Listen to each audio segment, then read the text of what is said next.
ओम शांति। आज 6 फरवरी 2022 के अव्यक्त बाप दादा के महावाक्य हैं। रिवाइज तारीख है 6 जनवरी 1990। मुरली का सार है होली हंस की परिभाषा।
सिर्फ निर्विकारी नहीं कहते, लेकिन संपूर्ण निर्विकारी कहा जाता है। 16 कला संपन्न कहा जाता है। सिर्फ 16 कला नहीं कहते, लेकिन उसमें संपन्न। गायन आपके ही देवता रूप का है, लेकिन बने कब? ब्राह्मण जीवन में व देवता जीवन में। बनने का समय अब संगम युग है। इसलिए चेक करो कि कहाँ तक अर्थात कितनी % में स्वच्छता अर्थात पवित्रता धारण की है। तन की स्वच्छता अर्थात सदा इस तन को आत्मा का मंदिर समझ उस स्मृति से स्वच्छ रखना। जितनी मूर्ति श्रेष्ठ होती है, उतना ही मंदिर भी श्रेष्ठ होता है। तो आप श्रेष्ठ मूर्तियाँ हो या साधारण हो, ब्राह्मण आत्माएं सारे कल्प में नंबर 1 श्रेष्ठ आत्माएं। ब्राह्मणों के आगे देवताएं भी सोने तुल्य हैं और ब्राह्मण हीरे तुल्य हैं। तो आप सभी हीरे की मूर्तियाँ हो। कितनी ऊंची हो गई। इतना अपना स्वमान जान इस शरीर रूपी मंदिर को स्वच्छ रखो। सादा हो लेकिन स्वच्छ हो। इस विधि से तन की पवित्रता सदा रूहानी खुशबू का अनुभव कराएगी। ऐसी स्वच्छता पवित्रता कहाँ तक धारण हुई? देह भान में स्वच्छता नहीं होती, लेकिन आत्मा का मंदिर समझने से स्वच्छ रखते हो। और यह मंदिर भी बाप ने आपको संभालने और चलाने के लिए दिया है। इस मंदिर का ट्रस्टी बनाया है। आपने तो तन मन धन सब दे दिया ना। अभी आपका तो नहीं है। मेरा कहेंगे या तेरा कहेंगे तो ट्रस्टीपन स्वतः ही नष्टो मोहा अर्थात स्वच्छता और पवित्रता को अपने में लाता है। मोह से स्वच्छता नहीं, लेकिन बाप ने सेवा दी है ऐसे समझ तन को स्वच्छ पवित्र रखते हो ना। वह जैसे आता है वैसे चलाते रहते हो। स्वच्छता भी रूहानियत की निशानी है। ऐसे ही मन की स्वच्छता या पवित्रता, इसकी भी % देखो। सारे दिन में किसी भी प्रकार का अशुद्ध संकल्प मन में चला तो इसको संपूर्ण स्वच्छता नहीं कहेंगे। मन के प्रति बाप दादा का डायरेक्शन है। मन को मेरे में लगाओ व विश्व सेवा में लगाओ। मन मना भव, इस मंत्र की सदा स्मृति रहे। इसको कहते हैं मन की स्वच्छता व पवित्रता। और किसी तरफ भी मन भटकता है तो भटकना अर्थात अस्वच्छता। इस विधि से चेक करो कि कितनी % में स्वच्छता धारण हुई। विस्तार तो जानते हो ना। तीसरी बात, दिल की स्वच्छता। इसको भी जानते हो कि सच्चाई ही सफाई है। अपनी स्व उन्नति अर्थ जो भी पुरुषार्थ है, जैसा भी पुरुषार्थ है, वह सच्चाई से बाप के आगे रखना। तो एक स्वयं के पुरुषार्थ की स्वच्छता, दूसरा सेवा करते सच्चे दिल से कहाँ तक सेवा कर रहे हैं इसकी स्वच्छता। अगर कोई भी स्वार्थ से सेवा करते हो तो उसको सच्ची सेवा नहीं कहेंगे।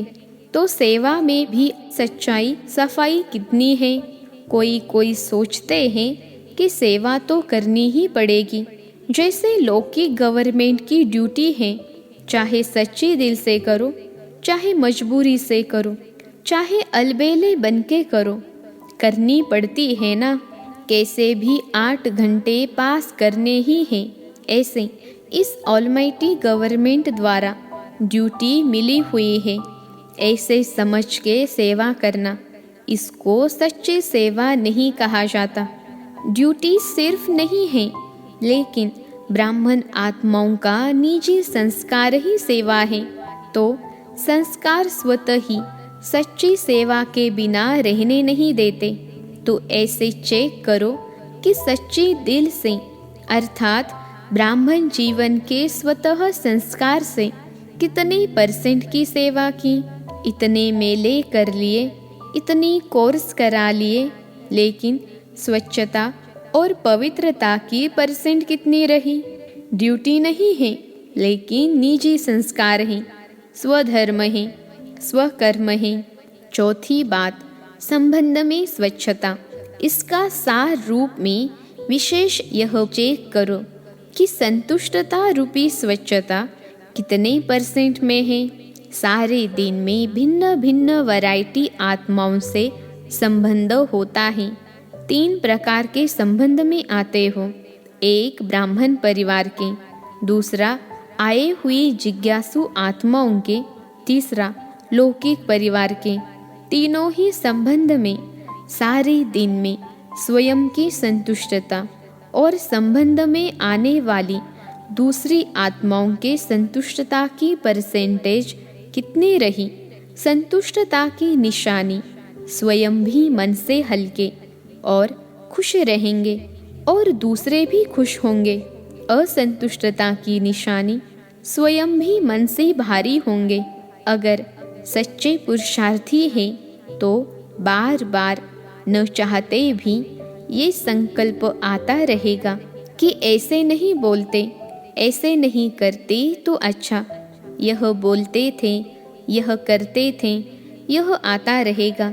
अलबेले पुरुषार्थी को यह भी नहीं आएगा तो यह बोझ खुश रहने नहीं देगा, हल्का रहने नहीं देगा। संबंध की स्वच्छता अर्थात संतुष्टता, यही संबंध की सच्चाई और सफाई है। इसलिए आप कहते हो सच तो बिठो नच, अर्थात सच्चा सदा खुशी में नाचता रहेगा। तो सुना होली हंस की परिभाषा। अगर सत्यता की स्वच्छता नहीं है तो हंस हो, लेकिन होली हंस नहीं हो तो चेक करो संपन्न और संपूर्ण का जो गायन है वह कहाँ तक बने हैं। अगर ड्रामा अनुसार आज भी इस शरीर का हिसाब समाप्त हो जाए तो कितनी % में पास होंगे। वाह, ड्रामा को कहेंगे थोड़ा समय ठहरो। यह तो सोचकर नहीं बैठे हो कि छोटे छोटे तो जाने वाले हैं ही नहीं। एवर रेडी का अर्थ क्या है। समय का इंतज़ार तो नहीं करते कि अभी 10-11 वर्ष तो है, बहुत करके 2000 का हिसाब सोचते हैं। लेकिन सृष्टि के विनाश की बात अलग है, अपने को एवर रेडी रखना अलग बात है। इसलिए यह उससे नहीं मिलाना। भिन्न भिन्न आत्माओं का भिन्न भिन्न पार्ट हैं। इसलिए यह नहीं सोचो कि मेरा एडवांस पार्टी में तो नहीं है, या मेरा तो विनाश के बाद भी पार्ट है। कोई आत्माओं का है, लेकिन मैं एवर रेडी रहूं, नहीं तो अलबेलेपन का अंश प्रकट हो जाएगा। एवर रेडी रहो, फिर चाहे 20 वर्ष जिंदा रहो, कोई हर्जा नहीं, लेकिन ऐसे आधार पर नहीं रहना। इसको कहते हैं होली हंस। ज्ञान सागर के कंठे पर आए हो ना, तो आज होली हंस की स्वच्छता सुनाई, फिर विशेषता सुनाएंगे। टीचर्स को चेक करना आता है ना, टीचर्स को विशेष समर्पित होने का भाग्य मिला हुआ है। चाहे प्रवृत्ति वाले भी मन से समर्पित है, फिर भी टीचर्स का विशेष भाग्य है। काम ही याद और सेवा का है। चाहे खाना बनाती या कपड़े धुलाई करती, वह भी यज्ञ सेवा है। वह भी अलौकिक जीवन प्रति सेवा करती हो। प्रवृत्ति वालों को दोनों तरफ निभाना पड़ता है। आपको तो एक ही काम है ना, डबल तो नहीं है। जो सच्चाई और सफाई से पाप और सेवा में सदा लगे रहते हैं, उन्हें कोई और मेहनत करने की आवश्यकता नहीं पड़ती है। सुनाया था कि योग्य टीचर का भंडारा और भंडारी सदा भरपूर रहेगा।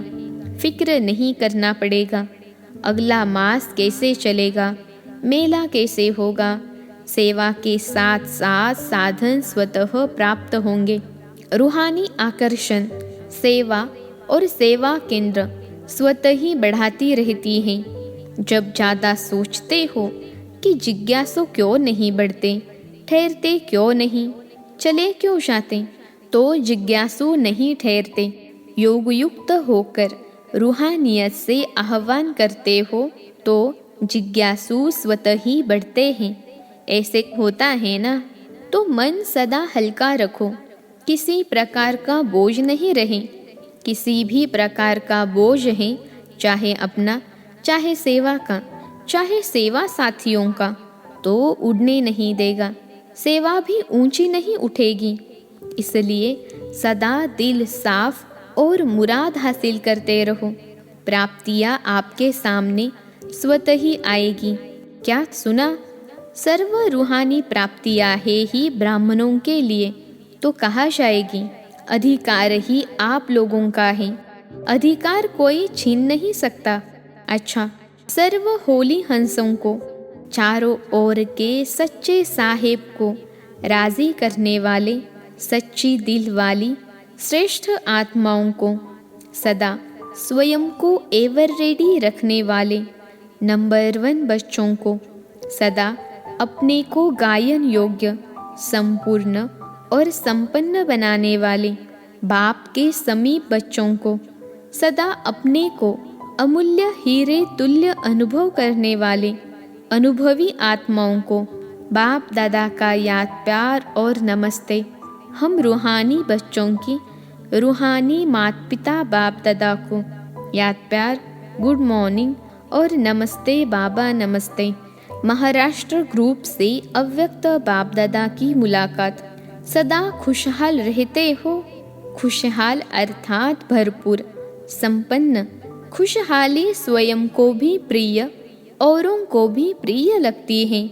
जहाँ खुशहाली नहीं होती, उसे कांटों का जंगल कहते हैं। तो आप सबकी जीवन खुशहाल बन गई है। और चाल कौन सी हो गई? उड़ती कला वाली फरिश्तों की चाल हो गई। तो हाल भी अच्छा और चाल भी अच्छी। दुनिया वाले मिलते हैं तो हालचाल पूछते हैं ना, तो आपका क्या हाल है? हाल है खुशहाल और चाल है फरिश्तों की चाल। दोनों ही अच्छे हैं ना। खुशहाली में कोई कांटे नहीं आएंगे। पहले कांटों के जंगल में जीवन थी, अभी बदल गई।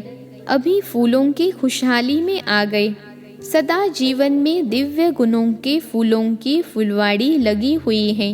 दिव्य गुणों के गुलदस्ते का चित्र बनाते हैं ना, वह दिव्य गुणों का गुलदस्ता कौन सा है? आप हो ना या दूसरे कोई हैं। कांटों का कभी गुलदस्ता नहीं बनता, फूलों का गुलदस्ता बनता है। सिर्फ पत्ते ही होंगे तो भी कहेंगे गुलदस्ता ठीक नहीं है। तो आप स्वयं दिव्य गुणों का गुलदस्ता अर्थात खुशहाल हो गए। जो भी आपके संपर्क में आएगा उसे दिव्य गुणों के फूलों की खुशबू आती रहेगी और खुशहाली देख करके खुश होंगे, शक्ति का भी अनुभव करेंगे। इसलिए आजकल डॉक्टर्स भी कहते हैं बगीचे में जाकर पैदल करो तो खुशहाली औरों को भी शक्तिशाली बनाती है और खुशी में भी लाती है। इसलिए आप लोग कहते हो कि हम एवर हैप्पी हैं, चैलेंज भी करते हो कि अगर किसी को एवर हैप्पी बनना हो तो हमारे पास आए। आप सभी को बाप की स्मृति दिलाएंगे तो एवर हेल्दी, एवर वेल्दी और एवर हैप्पी यह आपका जन्म सिद्ध अधिकार है। यह अधिकार आपको तो मिल गया ना। सभी को कहते हो कि जन्म सिद्ध अधिकार है। चाहे शरीर बीमार भी हो तो भी मन तंदुरुस्त है ना। मन खुश तो जहान खुश और मन बीमार तो शरीर पीला हो जाता है। मन ठीक होगा तो शरीर का रोग भी महसूस नहीं होगा। ऐसे होता है ना, क्योंकि आपके पास खुशी की खुराक बहुत बढ़िया है। दवाई अच्छी होती है तो बीमारी भाग जाती है। आपके पास जो खुशी की खुराक है वह बीमारी को भगा देती है, भुला देती है। तो मन खुश, जहान खुश, जीवन खुश। इसलिए एवर हेल्दी भी हो, वेल्दी भी हो और हैप्पी भी हो। जब स्वयं हो तब दूसरे को चैलेंज कर सकते हो, नहीं तो चैलेंज नहीं कर सकते। अपने को देखकर औरों के ऊपर रहम आता है, क्योंकि अपना परिवार है ना। चाहे कैसी भी आत्माएं हैं, लेकिन है तो एक ही परिवार के। जिसको भी देखेंगे तो महसूस करेंगे कि यह हमारा ही भाई है, हमारे ही परिवार का है। परिवार में भी कोई नज़दीक के होते हैं, कोई दूर के होते हैं, लेकिन कहेंगे तो परिवार के ना। जैसे बाप रहमदिल हैं, बाप से ही मांगते हैं कि कृपा करो, रहम करो, तो आप भी कृपा करेंगे, रहम करेंगे ना, क्योंकि बाप समान निमित्त बने हुए हो। ब्राह्मण आत्मा को कभी भी किसी आत्मा के प्रति घृणा नहीं आ सकती। रहम आएगा, घृणा नहीं आ सकती, क्योंकि जानते हैं कि चाहे कंस हो, चाहे जरासंधी हो, चाहे रावण हो, कोई भी हो, लेकिन फिर भी रहमदिल बाप के बच्चे घृणा नहीं करेंगे। परिवर्तन की भावना रखेंगे, कल्याण की भावना रखेंगे। फिर भी अपना परिवार है, परवश है। परवश के ऊपर कभी घृणा नहीं आती। सभी माया के वश है तो परवश के ऊपर दया आती है, रहम आता है। जहाँ घृणा नहीं आएगी वहाँ क्रोध भी नहीं आएगा। जब घृणा आती है तो जोश आता है, क्रोध आता है। जहाँ रहम होता है वहाँ शांति का दान देंगे। दाता के बच्चे होना तो शांति देंगे ना। अच्छा, आज का वरदान है ज्ञान खजाने द्वारा मुक्ति, जीवन मुक्ति का अनुभव करने वाले सर्व बंधन मुक्त भव। ज्ञान खजाने द्वारा मुक्ति, जीवन मुक्ति का अनुभव करने वाले सर्व बंधन मुक्त भव। विश्लेषण है ज्ञान रत्नों का खजाना सबसे श्रेष्ठ खजाना है। इस खजाने द्वारा इस समय ही मुक्ति, जीवन मुक्ति की अनुभूति कर सकते हो। ज्ञानी तू आत्मा वह है जो दुख और अशांति के सब कारण समाप्त कर अनेकानेक बंधनों की रस्सियों को काट कर मुक्ति व जीवन मुक्ति का अनुभव करे। अनेक व्यर्थ संकल्पों से, विकल्पों से और विकर्मों से सदा मुक्त रहना, यही मुक्त और जीवन मुक्त अवस्था है। आज का स्लोगन है, विश्व परिवर्तक वह है जो अपनी शक्तिशाली वृत्तियों से वायुमंडल को परिवर्तन कर दे।